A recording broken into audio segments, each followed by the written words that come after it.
Luísa Martins, como o ministro Alexandre de Moraes está vendo isso tudo, hein? Porque o Alexandre de Moraes, ele foi mencionado e a gente tem dito aqui todos os dias, né? O Supremo não se posiciona sobre o assunto, só vai se posicionar se for provocado lá na frente, depois de um veto, depois de uma segunda apreciação, eventualmente pelo Congresso Nacional, desse possível veto.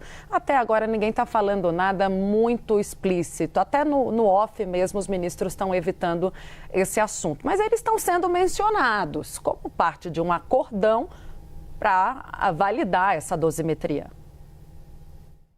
Tainá, boa tarde para você, para o Uribe, para a Clarissa, todos que estão conosco aqui no Bastidores CNN. Tainá, eles não têm se posicionado assim sobre constitucionalidade ou não de uma eventual lei, né, que ajuste as penas, mas têm dado algumas dicas, né? E uma dessas dicas foi dada ontem pelo ministro Alexandre de Moraes, depois que a primeira turma do STF concluiu o julgamento do núcleo 2 de réus da trama golpista, né, finalizando, conforme o calendário inicial, até o fim de 2025, esse pacote de ações penais que dizem respeito à tentativa de golpe de Estado. E aí o ministro Alexandre de Moraes disse o seguinte, ele estava falando ali sobre a importância do julgamento, né, fazendo ali um apanhado geral de tudo que a gente viu acontecer ao longo desse ano na primeira turma do STF e disse o seguinte, não é possível mais discursos de atenuante em penas aplicadas depois do devido processo legal e aplicadas depois de ter sido concedido ampla possibilidade de defesa aos investigados. Isso, a redução de penas, seria um recado à sociedade de que o Brasil tolera ou tolerará novos flertes contra a democracia. Me pareceu um recado bem claro de que, por mais que ele possa ter sido consultado, né, Tainá e Uribe, a respeito dos termos ali do PL da dosimetria, lembrando que o relator, o deputado Paulinho da Força, tem uma relação muito próxima ali, não só com Alexandre de Moraes, mas com outros ministros do STF também, há uma avaliação dentro do Supremo de que a legislação atual, ela pode até ser severa, mas ela tem a própria severidade dessas penas, ela tem sido usada como trunfo do Supremo e como uma garantia, uma espécie de vacina de que não haverá novas edições dos atos de 8 de janeiro. Então, como as pessoas que entraram, depredaram, né, destruíram as sedes dos três poderes e o Supremo foi o prédio mais danificado, elas estão pegando 13, 14, 15, até 16 anos de prisão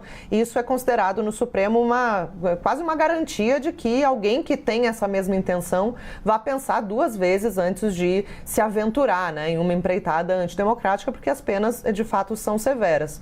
Então, existe uma avaliação, pelo que eu colhi nos bastidores, de que não tem muito o que o Supremo fazer se o Congresso aprovar um atenuante nessas penas, uma redução nessas penas. Existe uma avaliação de que essa, de fato, é uma atribuição do Congresso Nacional, né? Até muitos falam, olha, se as penas foram severas, é porque o Supremo fez o cálculo com base nas penas que estão previstas na legislação. Legislação essa, obviamente, feita pelo Poder Legislativo. Então, eles colocam até, olha, se a pena é dura, a culpa é do Congresso que legislou assim no passado. Então, existe essa avaliação de que, de fato, essa é uma atribuição do Congresso Nacional. Se o Congresso entender que de fato precisa atenuar uma pena ou mudar a legislação penal, é isso que ele vai fazer, mas o Supremo vai ainda ter uma espécie de controle, porque não vai ser algo automático, né? O Uribe, Tainá, vai precisar que as defesas dos investigados entrem com um pedido no Supremo para que seja aplicada a mudança legislativa que, sempre que é mais benéfica ao réu, ela deve obrigatoriamente retroagir. Então, a avaliação é de que, olha, nós somos contra a redução das penas, porque ela desestimula a pena atual, a penalidade atual, ela desestimula ataques à democracia.